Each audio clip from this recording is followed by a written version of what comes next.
Okay, it is Wednesday morning.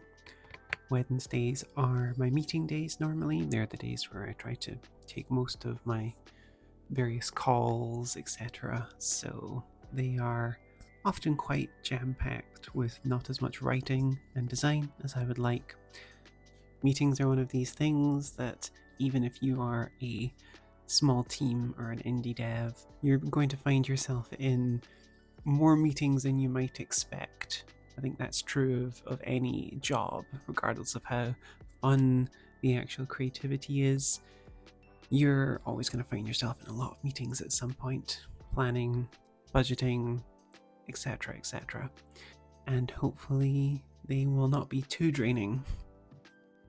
I can sometimes find doing a lot of meetings at once quite exhausting.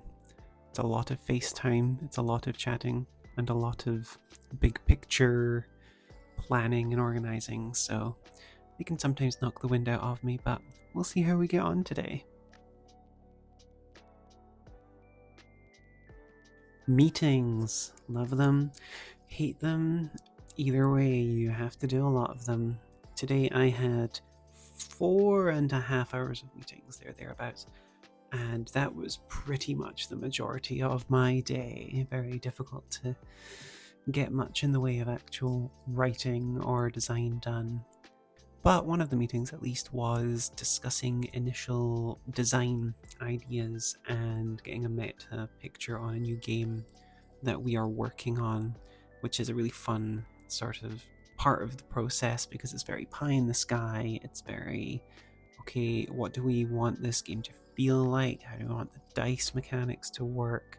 What kind of play experience do we want people to have when they're taking this to the table? How are they going to feel? All that kind of stuff is really fun and engaging. It's another one of those things that's just always better if you can sit down and chat with other people about it, which I think is maybe one of the biggest hurdles when you are a new developer, is finding your people who you can trust to give you honest feedback or will ask the right questions and get you excited and come up with good ideas and back and forth to really very quickly hone in on what your game is, what you want it to be. And I think just finding one or two people to do that with will immediately make your games and your design experience so much better. So it's something that obviously happens immediately if you're in a company, because you will be working with other people normally. But if you are starting from scratch, you are likely going to have to reach out to communities, subreddits, Discords, Facebook groups even, and dig around and try and find some like-minded design nerds to get fizzy-brained with. A lot of the other meetings today were around deadlines and production schedules, things like that. In a lot of companies, like someone who is the designer, someone who is the artist who is making the thing does not necessarily have to think about the logistics of internationally shipping books across borders, but the role-playing games industry is this sort of micro-international, I think is the term that we've started using at work, and it is strange because your teams can be, one person, 3 person, 10 person teams, and when you make a book, it doesn't just end there. And whenever you're making a game, you need to learn all of the skills around making the game, making a good game, art design, and writing, and all these sorts of things. But then there's also this second health bar to the boss, which is cool, you've made the thing. Now, how do you get it to the people who have bought it? How do you get it around the world? And there are some places that can help you with that. Indie Press Revolution is a really good one. I know they help a lot of people get their books out around the world. But the more, obviously, you rely on other companies and other people to get your books places, the less you're going to make off of your books, especially if you're planning to have your books in shops.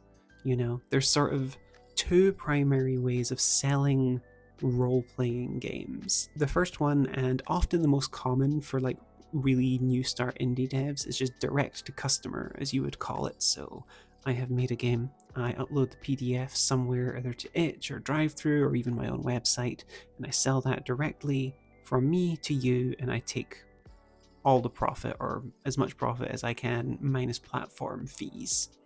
That's the most simple direct to customer route you can get. The next step is a bit more complex. It's direct to customer again, but you're sending them the physical thing.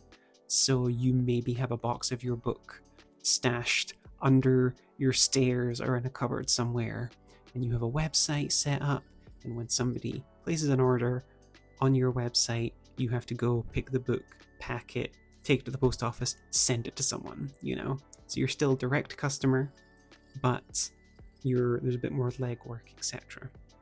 And you need at that point to learn just about kind of like how to package and post stuff, and buy packaging materials, and deal with some amount of customer service and support, because if your book gets lost, you have to deal with that.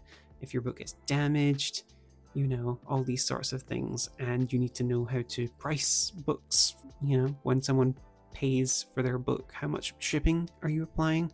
And that's still fairly simple, just direct to customer. I have a box of books in my garage and I'm sending them straight to you. Once you start getting beyond that, you start doing like business to business. That's when like the boss laughs and Latin music starts playing and everything gets like so much more complicated, because now you're dealing with international logistics and shipping. I have to put a crate of books on a pallet and get that pallet into a container, which goes on a boat, which goes to America. And then I'm also, I have some people in Australia who are buying them, so which means I need to make sure that I have some stock there.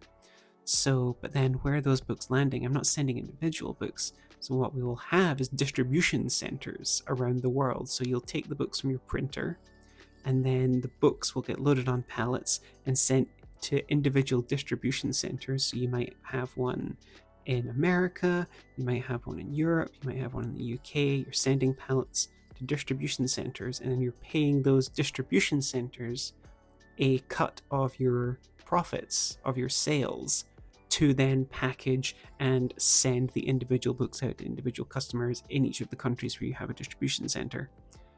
And the instant you start moving product across borders, you need to know about international tariffs.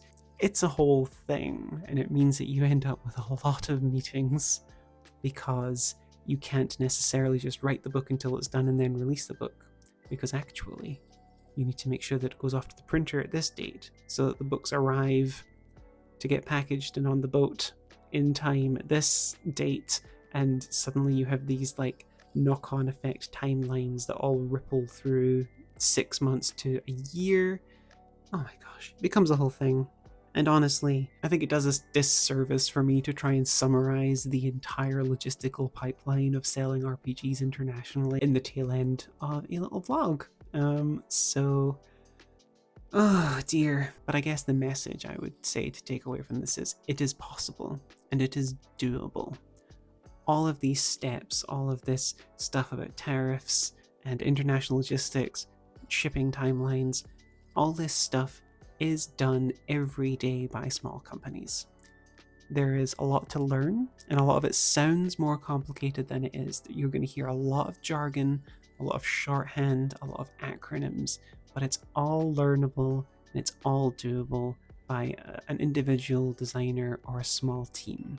And even if it's super overwhelming for you, there are people and services who you can pay to take a lot of that legwork away, and in that way you're making less money, but you're not as stressed. You don't need to have an extra hat, which is, I know, international logistics and tax law, So yeah, if there's a lesson there, it is don't be disheartened by the amount of shenanigans that it takes to send a book internationally. I will leave you there for tonight, because I have spoke way too much today and I am very exhausted. So I'm gonna go, I'm gonna chill, and I'm gonna rest my voice and my face, because I've been on camera way too much today. And I shall see you all tomorrow.